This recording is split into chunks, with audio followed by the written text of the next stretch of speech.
बिस्मिल्लाहिर्रहमानिर्रहीम। जैसा कि हम लोग अपने टारगेट की तरफ आ रहे हैं, जिसमें हम लोग पढ़ने वाले हैं Debye Huckel theory for strong electrolytes और उसकी एप्लीकेशन को। तो उसके लिए जैसा कि पहले हम मीन एक्टिविटी कोफिशेंट और उससे पहले हम एक्टिविटी और एक्टिव कोफिशेंट का कॉन्सेप्ट जो है ना वो रीड आउट कर चुके हैं। डी बाई हकल थ्योरी की जो बेसिक थी वो भी मैंने आपको कल बता दी है। तो नेक्स्ट टॉपिक हमारे पास है आयनिक स्ट्रेंथ। आयनिक स्ट्रेंथ क्या होता है? आयनिक स्ट्रेंथ के लिए आप लोगों को जो कॉन्सेप्ट माइंड में रखने की ज़रूरत है वो ये है कि इलेक्ट्रोलाइट में जब हम किसी भी इलेक्ट्रोलाइट सोल्यूशन में कोई भी इलेक्ट्रोलाइट जो उसमें डिज़ोल्व होता है, जो आयनिक कंपाउंड उसमें डिज़ोल्व होता है, वो कैटायन और एनायन की फॉर्म में पाया जाता है। कैटायन और एनायन की फॉर्म में जो पाया जाता है उसमें हमारे पास दो कंडीशन हो सकती हैं। एक डाइल्यूट कंडीशन हो सकती है, दूसरी हमारे पास कंडीशन हो सकती है कंसनट्रेटेड कंडीशन हो सकती है। डाइल्यूट या कंसनट्रेटेड कंडीशन दोनों में दो पॉसिबिलिटीज़ होती हैं।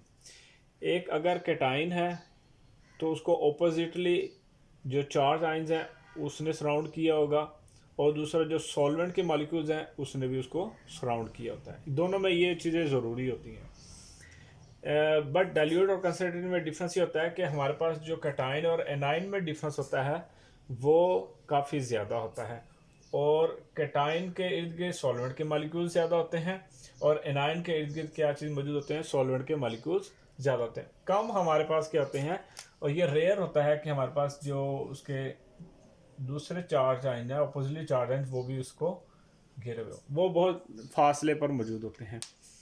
तो जिसकी वजह से इसका जो आयनिक ये एटमॉस्फेयर है वो हमारे पास इसमें कम होता है। यहाँ पर आयनिक एटमॉस्फेयर या आयनिक स्ट्रेंथ है वो ज़्यादा होती है।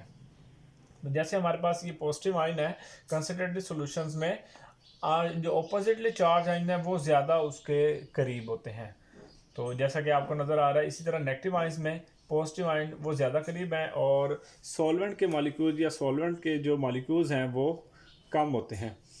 तो डाइल्यूट कंसंट्रेशन में आयनिक स्ट्रेंथ या आयनिक एटमॉस्फेयर या फोर्सेस ऑफ अट्रैक्शन हमारे पास इसमें कम होंगी, और इसमें आयनिक स्ट्रेंथ यानी कि कूलम फोर्सेस ऑफ अट्रैक्शन या इलेक्ट्रोस्टैटिक फोर्सेस ऑफ अट्रैक्शन इसमें क्या होती हैं? वो ज़्यादा होती हैं। तो आइए हम अपने टॉपिक की तरफ आते हैं। आयनिक स्ट्रेंथ। आयनिक स्ट्रेंथ जो है वो चेंज हो सकती है ये दो फैक्टर्स की बेस के ऊपर। Number one, charge of ions.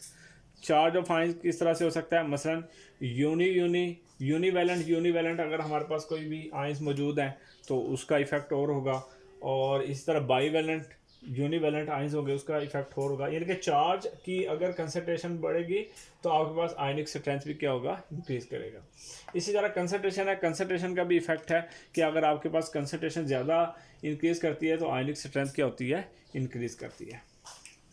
Ionic strength को इसको हम लोग डिस्कस करते हैं न्यूमेरिकल के साथ। आइए देखते हैं।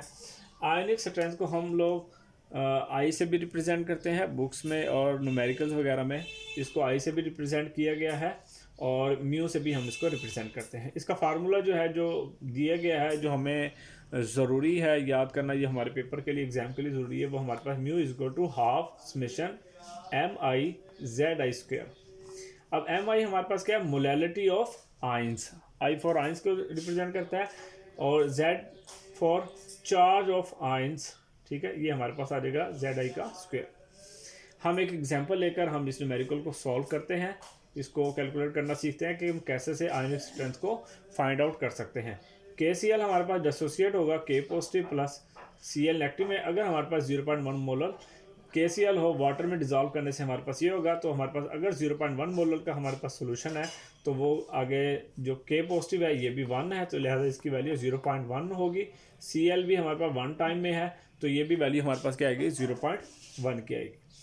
तो हम ये हमारे पास फार्मूला है mu is equal to half summation M I Z I square. तो म्यू की वैल्यू हमारे पास कैसे आएगी? 1/2 आ जाएगी हमारे पास। 0.1 हम कैटाइन को लेंगे, 0.1 आ गया। इसकी चार्ज आइन देखें कितना है? +1 है, इसलिए 1 की वैल्यू आ जाएगी। तो याद रखिएगा चार्ज में हम पॉजिटिव और नेगेटिव नहीं लेते, जस्ट वैल्यू लेते हैं।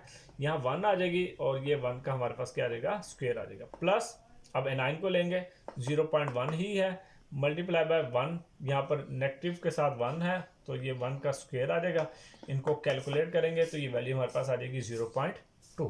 2 से डिवाइड करेंगे, वैल्यू आ जाएगी हमारे पास 0.1 आ जाएगा। नेक्स्ट एग्जांपल देखते हैं, 0.1 मोलल अगर हमारे पास CaCl2 हो।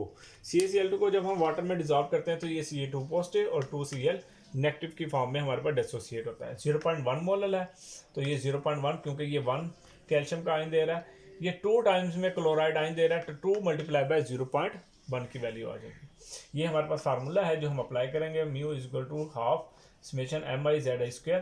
तो हाफ 0.1, यहाँ हमारे पास 0.1 आ जाएगा केटाइन के लिए। यहाँ पर देखिएगा इसके चार्ज आयंस कितने हैं, 2 है, तो ये 2 का स्क्वायर आ जाएगा। ये हमारे पास 2 मल्टीप्लाई बाय 0.1 और यहाँ पर हमारे पास ये 1 है, 1 उसका स्क्वायर आ जाएगा। इसको सॉल्व करेंगे, हमारे पास 0.6 आएगा, 2 से डिवाइड करेंगे 0.3 हमारे पास आयनिक स्ट्रेंथ आ जाएगा।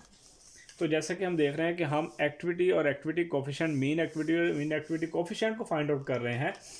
तो अब इनका आपस में रिलेशन क्या है आयनिक स्ट्रेंथ का। अगर आयनिक स्ट्रेंथ डिक्रीज करती है, जैसा कि डाइल्यूट सॉल्यूशन में होगा, डाइल्यूट सॉल्यूशन में हमारे पास जो इलेक्ट्रोस्टैटिक फोर्सेस ऑफ अट्रैक्शन होगी वो क्या होगी, कम होगी। इलेक्ट्रोस्टैटिक फोर्सेस ऑफ अट्रैक्शन कम होने की वजह से ये इंडिपेंडेंटली मूव कर सकते हैं, माइग्रेट कर सकते हैं, तो जिसकी वजह से जो इनकी एक्टिविटी है वो इंक्रीज कर जाएगी। एक्टिविटी इंक्रीज करेगी, एक्टिविटी कोफिशिएंट इंक्रीज करेगा, तो आयनिक स्ट्रेंथ का और इसका रिलेशन ये बनेगा, आयनिक स्ट्रेंथ डिक्रीज करेगी तो आपके पास एक्टिविटी कोफिशिएंट क्या होगा, इंक्रीज करेगा।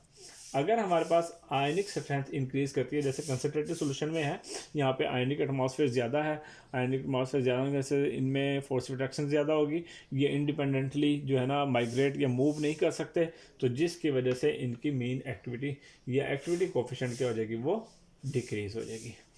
तो ये हमारे पास इसका कॉन्सेप्ट है, इसको आपको माइंड में रखना है और इसी को लेकर हम आगे चलने वाले हैं। आप इसको आयनिक स्ट्रेंथ निकालना या फाइंड आउट करना आपको ज़रूर आना चाहिए। ये आगे हमारे पास हेल्प आउट करने वाला है डी-बाई-हकल थ्योरी जो हमारे पास है, उसको करने में इसका बहुत अहम रोल है। तो आप लोगों को इसको ज़रूर समझ लेना चाहिए और बार बार देखें, जहाँ से समझ आए आप पूछिएगा। Thank you so much for watching. अल्लाह हाफिज़, टेक केयर।